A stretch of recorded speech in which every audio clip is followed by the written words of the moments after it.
Thank you. That was a great introduction for what I wanted to talk to you about today. It's very, very important, and I'm so happy. Thank you. Right, so killing the momentum of thoughts, and you get what you think about, right? And the thought that you're thinking really sort of sets the pattern for the next thought you're probably going to think. And if you're a sloppy thinker, then you're going to think it. So it's sort of early awareness that matters the most, isn't it? Yeah.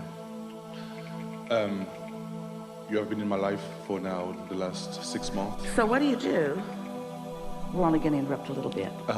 So what do you do when you thought a thought and thought a thought and thought a thought and knew and knew and knew and knew and knew and knew and knew and then end up in a place you really don't want to be? Then what do you do? When you're standing in a place that you really don't want to be, how do you change the thought when there's already momentum? I know. That's my question. Yeah? How to pivot? The pivoting, you know, you teach about that. And, could you change the subject? I don't know. Could you? Do you have the power to think a different subject, or is the momentum of that thought so compelling that it won't let go of your mind? Is your thought thinking you, or are you thinking the thought? So yeah, you get what you think about, and the life I have today with your teaching, I realized that everything I have in my life today has been obviously attraction, and I attracted such an amazing, great life. I'm very happy and content and eager for more. Yeah. But I also have this fear that is controlling my life on a daily basis. My husband is over there and probably doesn't know that, but... So we want to say to you, just for clarification, the fear isn't controlling your life. The fear is indication of a thought that's screwing up your life. But nothing's controlling your life. The fear is the helpful indicator. So make friends with it. The fear is like the gas gauge on the vehicle. You want to know your tank's empty, don't you? No, don't want to know. It frightens me. I'm going to put a happy face sticker over it. And then I'll feel better. Well, so the fear is an indicator that is helpful. So? Okay. So, yeah, again, because I think I'm a very powerful creator, because I attracted in my life everything I wanted. You are powerful, but we want to give you something here. You are much more powerful in creating the things you want than in the things you don't want. You are much more powerful in creating the things you want than in the things you don't want, because what's the obvious reason? Because your inner being is in on the stuff you want, and your inner being is not the promoter of the stuff that you don't want. But think about what's going on here. The more you want something, the more the absence of it terrifies you. We love you so much, but that's just dumb. Yeah, well, great, because and I know it's a very stupid subject, but No, it isn't. It isn't. I'm terrified of dying in a plane crash. That's my daily, again, my husband is here today, he probably doesn't know, but it's a daily thing that it's just, and because I'm so powerful, I attract what I want. We want to give you some stuff here. We just want to help you clean this up. We're going to say some things to you that sound like we're contradicting you, but we're not contradicting you because we're on your side. We're clarifying. So we're just going to make some strong statements. You are not terrified of dying in a plane crash. You're terrified of dying. Now, terrified meaning it's the other end of a stick that you really want. The reason that you're terrified of dying is because you're so in love with being alive in this physical body. Oh, the more in love with life you are, then the more the idea of not continuing it feels like just a horrible, horrible thing. Now, we can talk on and on about that part of it because you're not looking at the big picture and you're going to be happy anyway and blah, blah, blah. We don't need to go there, even though we want to, because that's a big subject too. But we want to stay focused on what's going on here. This is evidence of your love of this life and how it feels. And when life feels it's best to you, that's when you most don't want something to interrupt it, because you want to continue to experience the momentum and the effect of what you've been living. That's just the most natural thing. But your logical mind has turned it into something specific. All right, so now we're going to tell you another story. Put a pin in that. Hold that spot right there just for a moment. Here's something really worth thinking about. When we talk about the power of non-resisted thought, that's like usually a vague, sort of general thought that in its generality is not too detailed, that you don't have a lot of active information that is working against it. And so it's like watching a positive movie go by, and there's power in that. We call it the power of the daydream. You're awake, you're not asleep, and your mind is focused, but there's no resistance, and there's so much power in that. Hardly any of you ever do that. We'll talk a little bit about that here today, about how to get after that.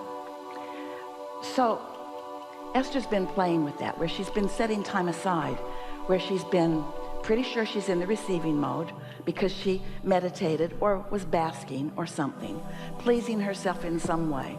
She puts herself in an environment where it's easy to hold that feeling of well-being, and then she just lets her mind wander. And what's actually happening is the content of her vortex. Do you know what that is? When you know what you don't want, you know what you do want, and you're launching these rockets, these requests of what you want, and they're being gathered in a vibrational atmosphere and tended by source energy and your inner being, and they are the precursor to the wonderful things that your life will demonstrate and manifest. But they're in vibrational form where you can't yet see them, sort of like the seed in the ground that is going to be a stalk of corn, and then an ear of corn, and then something really good to eat. But for now, it's something that you can't see. So there is this vibrational reality. It's so real, we gave it the name The Vortex, wrote 2 books about it, because we want you to accept the reality of this vibrational state of becoming. So this vibrational reality that your inner being knows about, that your inner being can look at and see in its fullness, because your inner being has seen the fullness of the picture of what your vibrational reality is.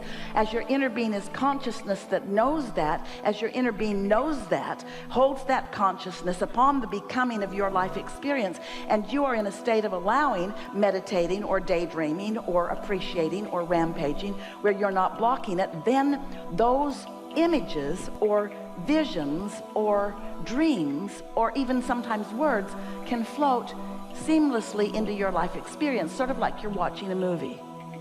We call that daydreaming.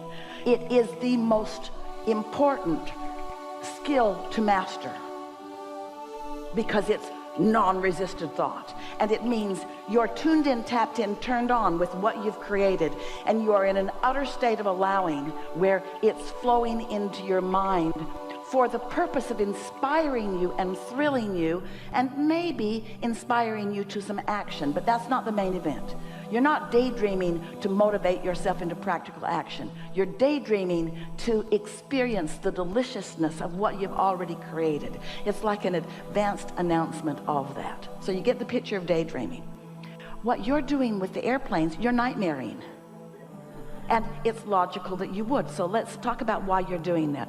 You're in love with life, and you can feel the bigness of what's coming, even though it hasn't come. And you don't want to miss it. You don't want to miss any of it. You want every bit of the deliciousness of it. But because you're not absolutely sure, maybe in the whole process, maybe you're a little insecure about your ability to apply it, even though you have so much evidence that lets you know you are applying it.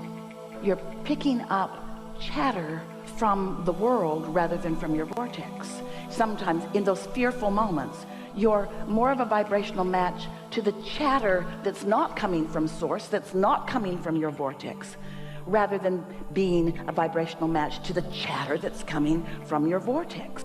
So hold in your mind just the distinction between daydreaming and nightmaring, under the influence of source energy or under the influence of CNN, under the influence of well-being or under the influence of something else. And so let your logic say to you, well, that makes sense to me. And then ask the question of yourself, what was I doing thought-wise as I led myself into this daydream or into this nightmare? If Esther doesn't deliberately get up and quiet her mind and deliberately carve that out, if she gets right into email or right into watching something on television. Before she knows it, she's tapped into that other swirling river of thought. And early on, she'll catch herself. She'll say, oh my gosh, I'm nightmaring. I'm using those as the basis of the building blocks, and I'm nightmaring. The thing that we want most to say to you, the thing that we want most for you to hear us say to you, is that anytime you feel that strong negative emotion, it's evidence of something really good in your vortex. Because if there were not that end of the stick, then the other end of the stick couldn't be either. In other words, if you did not have such an impassioned love and appreciation for life, you could not come close to the fear that you're feeling about the other. So it's just about focus, that's all. And focus is about where this thought started. We're not talking about all the years that you've thought about that, or all of the hours. We're talking about just this last little run. You know how long it takes for momentum to get going? Just a few 17 seconds. It's just a sequence that's really recent. This is not something that is going to be hard for you to let go of, because you just started nightmaring a few minutes ago.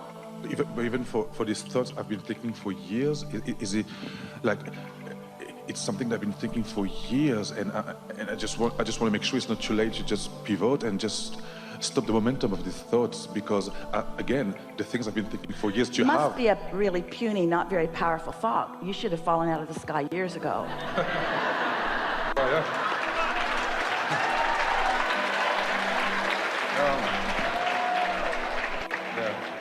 Yeah. So much for that. In comparison with my love of life and my reason for being here and the intentionality that I came into this with and what I've added every day since, that's a paltry little thought that's just nipping at my heels, and it doesn't mean anything. I'm just using it as a ridiculous reason to torture myself in this moment for no good reason. I'm good. But there's a reason you're doing it, and the reason that you're doing it is because you're not in control of your thought in the moment. The reason you're doing it is because you let a little momentum get going. But you'll never feel the same way about that again, just because of the discussion that we've had just now. Yeah, everything. And that's all I needed for you. Thank you so much. I love you.